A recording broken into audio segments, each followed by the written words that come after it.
Do you understand English on Netflix but feel silent in meetings or real conversations? You know the words, you understand the ideas, but when it's time to speak, your mind goes blank. Welcome to Fluency English Podcast. And listen to me for a second, because if you're here, it's not by accident. I want to talk to you and to everyone watching this who truly wants to try, who truly wants to change, and who truly wants to learn how to speak English this year. Not to people looking for shortcuts, not to people waiting for miracles, but to people who are ready to show up, even when it feels uncomfortable. If English has been in your life for years, but you still feel stuck, if you've tried courses, apps, videos, teachers, and you keep asking yourself, why am I not fluent yet? I know how heavy that feels. And I need you to hear this clearly. You are not broken, you are not lazy, and you are not bad at English. Most people don't fail at English because they can't learn. They fail because no one shows them how real people actually learn. English is not hard because of grammar. It's hard because of confidence. And confidence is not something you wake up with one day. It's something you build little by little. Now, before we talk about the end of this journey, I want to show you real methods that real people use to learn English. Not theory, not perfect systems, just things that work. Here are some of them. First method, learning through daily exposure. People who improve surround themselves with English they don't study once a week. They hear English every day. Podcasts while walking, videos while cooking. English becomes part of life, not a task. Second method, speaking before feeling ready. People who progress don't wait for confidence. They speak with fear. They speak with mistakes. They speak anyway. Confidence comes later. This is uncomfortable, but it works every time. Third method, using English for real purposes, not exercises, not tests. Real reasons, work, travel, conversations.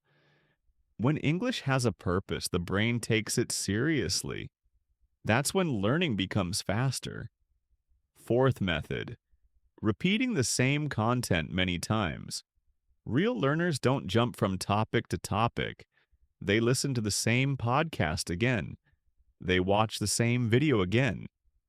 Every repetition makes English feel easier and more natural. Fifth method, accepting mistakes as part of the process. People who succeed stop fighting mistakes. They understand mistakes mean progress. They stop apologizing. They stop judging themselves. And because of that, they speak more. And here's something important. You don't need to use all these methods at once. Real progress comes from choosing a few and staying consistent. Now, let me be very honest with you. Learning English is emotional. It touches your ego. In your language, you are confident. In English, you feel small, and that hurts. So your brain tries to protect you. It tells you to stay quiet, to wait, to be perfect first.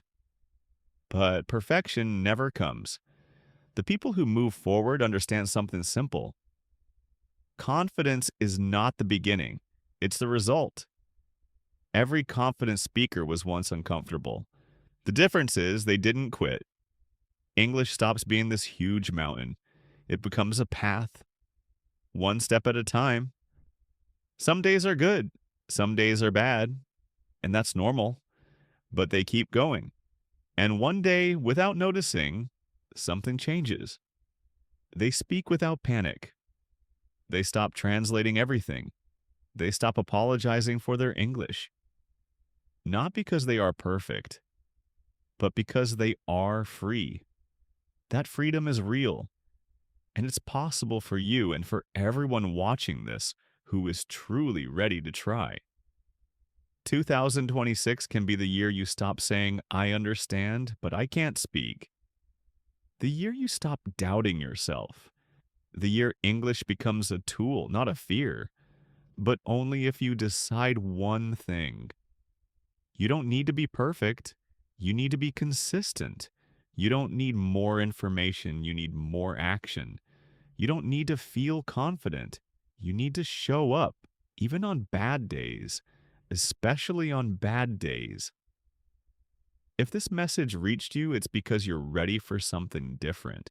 And if you want honest motivation, real guidance, and a space where learning English feels human, subscribe to Fluency English Podcast.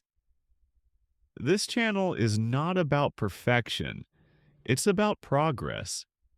2026 can change everything for you, but it starts with one decision. Today, and I'll see you in the next episode.